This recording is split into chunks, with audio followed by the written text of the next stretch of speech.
Mr. President, the Senate this week will consider 4 nominees to the U.S. Court of Appeals. 2 are well-regarded professors at prestigious law schools. 2 are highly respected state Supreme Court justices. Each of them received the highest rating from the American Bar Association, well qualified, which my Democratic colleagues have said is the gold standard for evaluating nominees. I applaud the majority leader for committing to do what it takes to confirm these nominees, including, if necessary, working through the weekend to get it done. I want to address the state of the confirmation process by focusing on one of these nominees, as well as attempts to change the process itself. Mr. President, later today, we will confirm Amy Coney Barrett to the Seventh Circuit. She has taught at the Notre Dame Law School for 15 years in fields that are especially relevant to the work of a federal appellate judge. A distinguished and diverse group of more than 70 law professors at schools from Massachusetts to California and from Minnesota to Florida wrote that her scholarship is, quote, rigorous, fair-minded, respectful, and constructive, unquote. I ask consent to place this letter in the record at this point. Without objection. Thank you, Mr. President. The criticisms of Professor Barrett are laughable and ridiculous. One left-wing group, for example, objects because she has no judicial experience. I don't recall this group being concerned about the nearly 60 appeals court judges appointed by recent Democratic presidents who had no prior judicial experience. In fact, President Clinton appointed a judge with a profile strikingly similar to Professor Barrett, a woman who clerked on both the U.S. Court of Appeals and the U.S. Supreme Court after a few years in private practice, who taught at a well-known Midwestern law school for 15 years, and then received the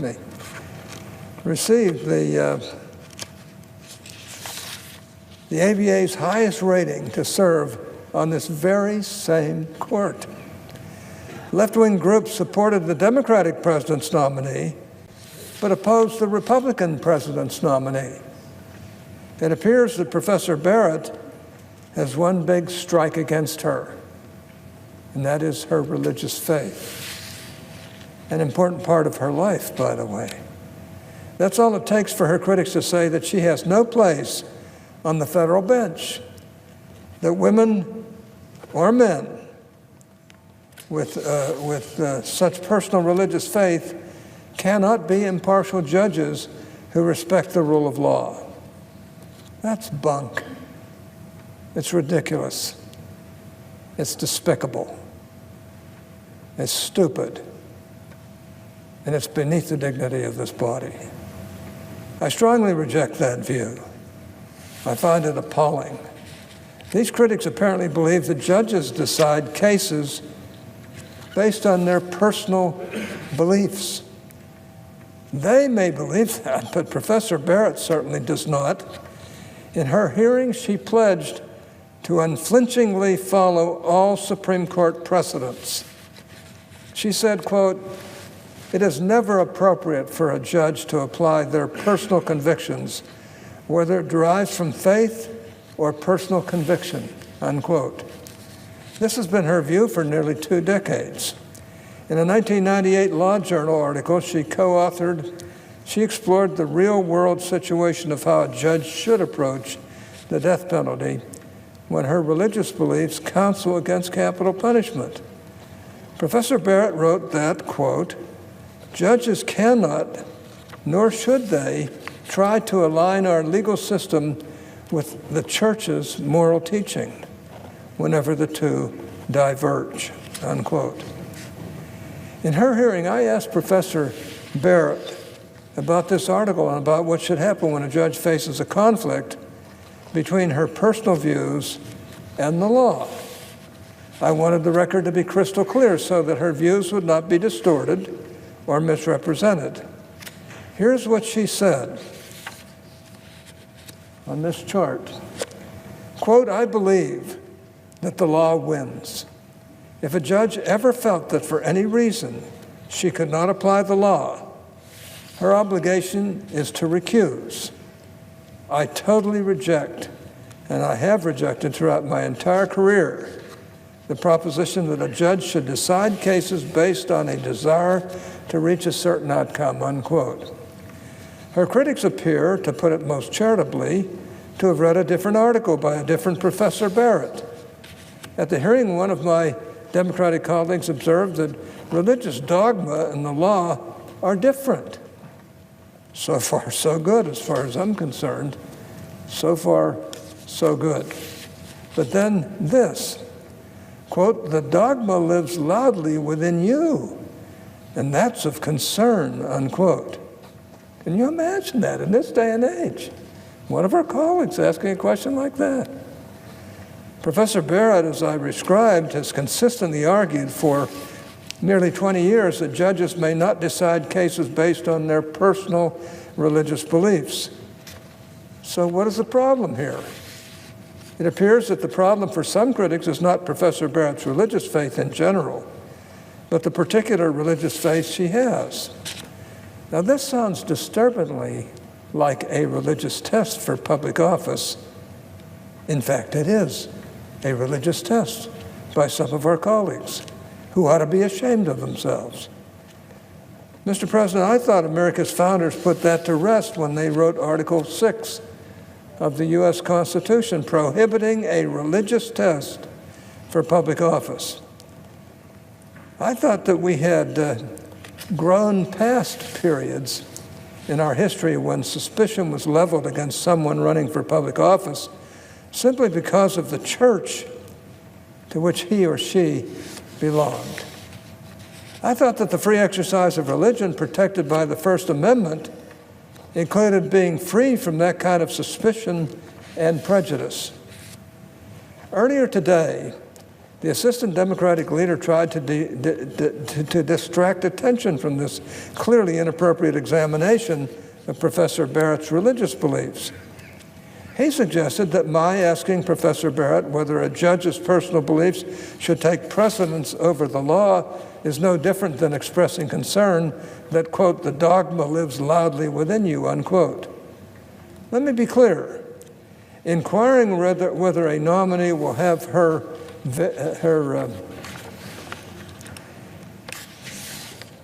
judicial priorities straight regarding the law and her personal view is one thing. Inquiring about her religious beliefs themselves is something very different, and I believe should be off limits. I enthusiastically support Professor Barrett's nomination precisely because she knows the difference between her personal beliefs and the law and is completely committed to maintaining that distinction when she becomes a judge. Let me now take a step back from this nominee and focus on the confirmation process itself. The Constitution gives the power to nominate and appoint judges to the President, and it gives the power of advice and consent to the Senate as a check on the President.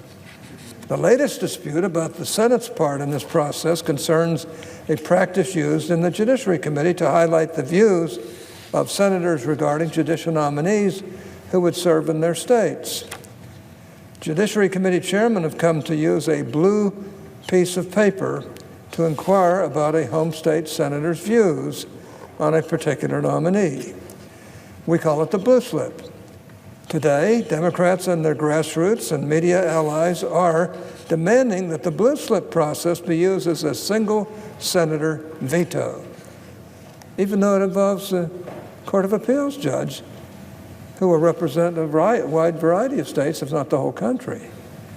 They demand that a single home state senator be able at any time and for any reason to stop a nomination dead in its tracks without any Judiciary Committee consideration at all.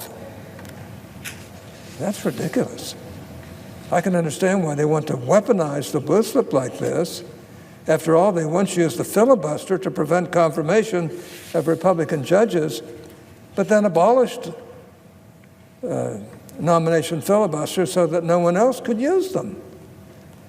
Democrats are today trying to turn the blue slip process into a de facto filibuster. They want a single senator to be able to do in the Judiciary Committee what it once took 41 senators to do on the Senate floor.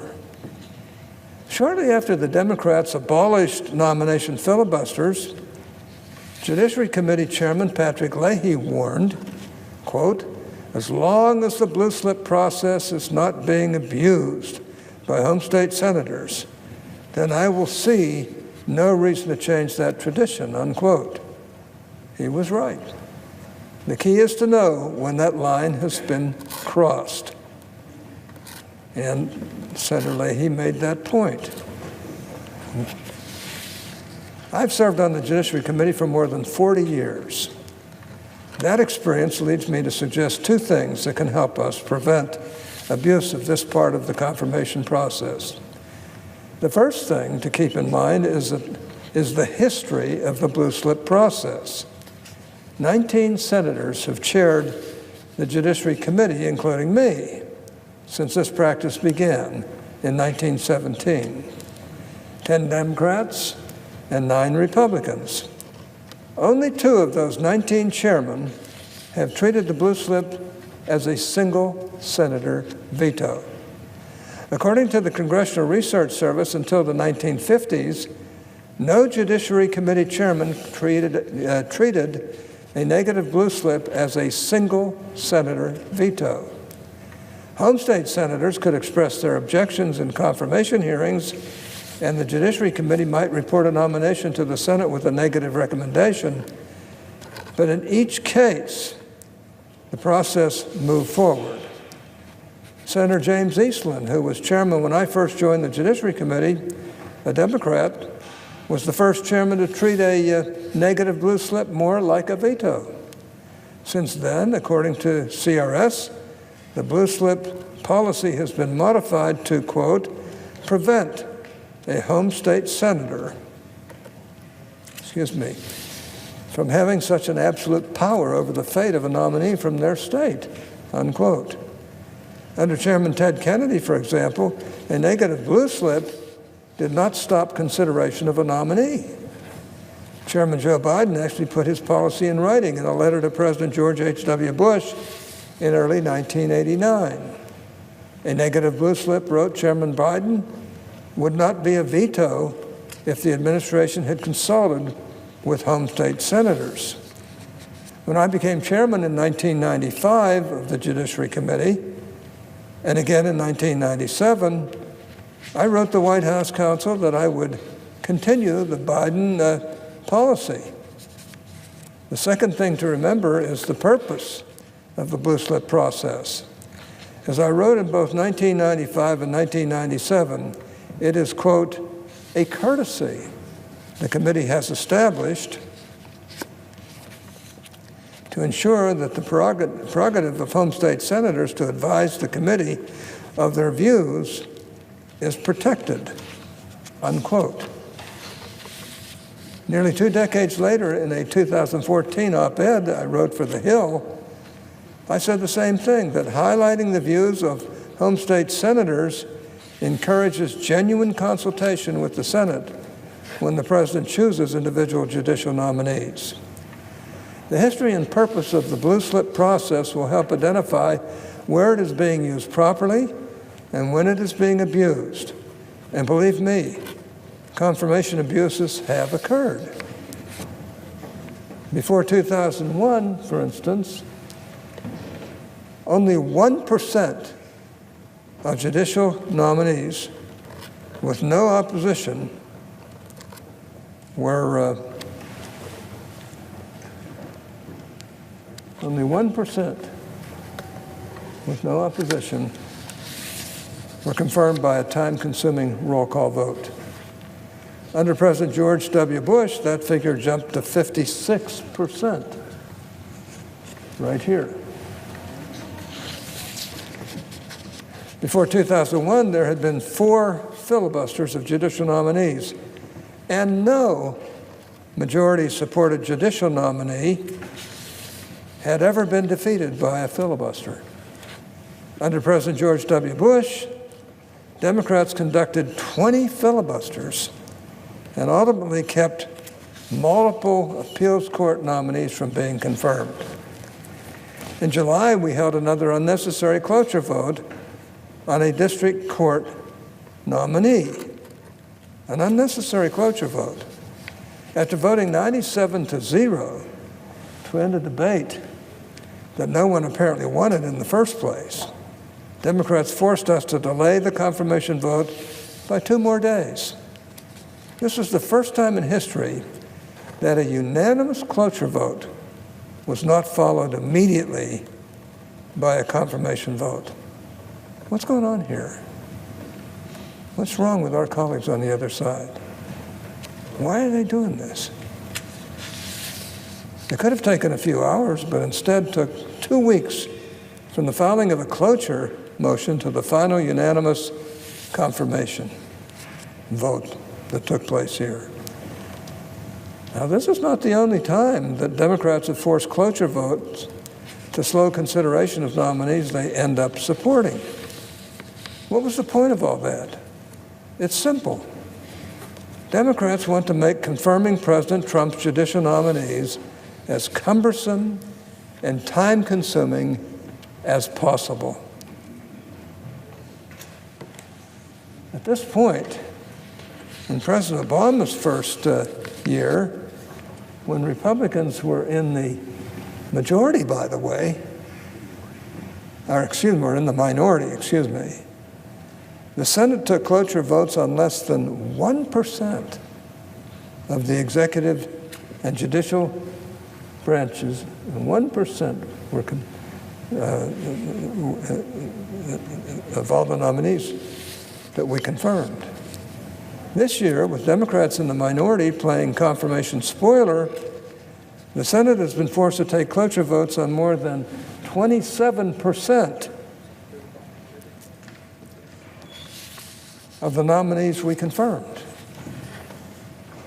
In fact, including those we will take this week, Democrats have forced us to take 51 cloture votes on President Trump's nominee so far this year. That is 7 times as many as during the combined first years of all 9 presidents since the cloture rule has applied to nominations. 7 times. These are the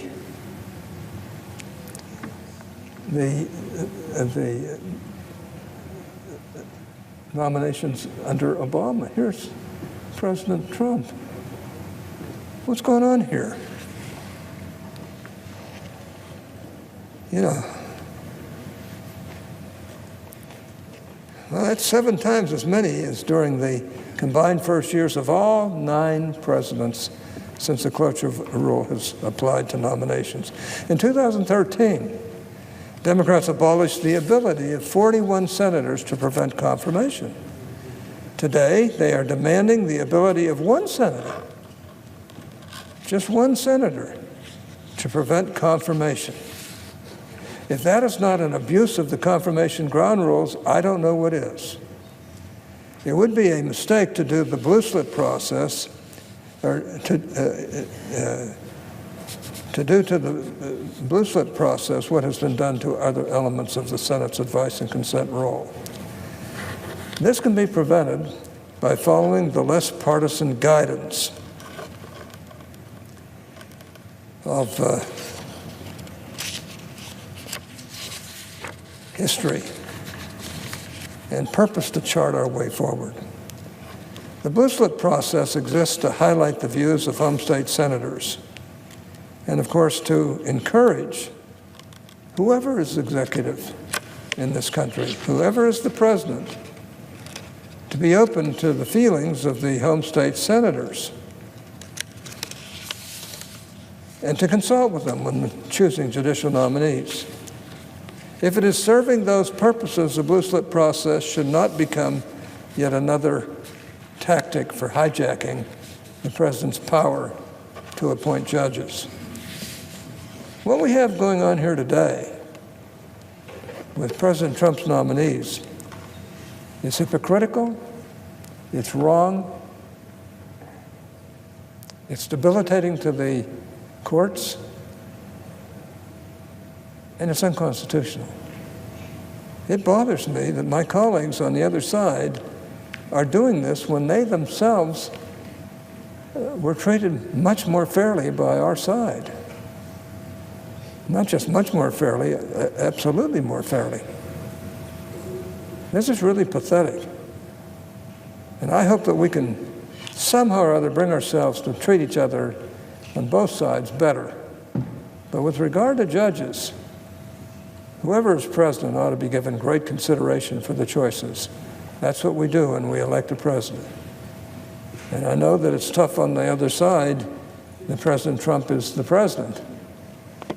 But he is the president, and he's picking really excellent people for these judicial nominations. So I just hope that we start changing this process and get it back to being a reasonable, effective, honest, and good process. With that, Mr. President, I yield the floor.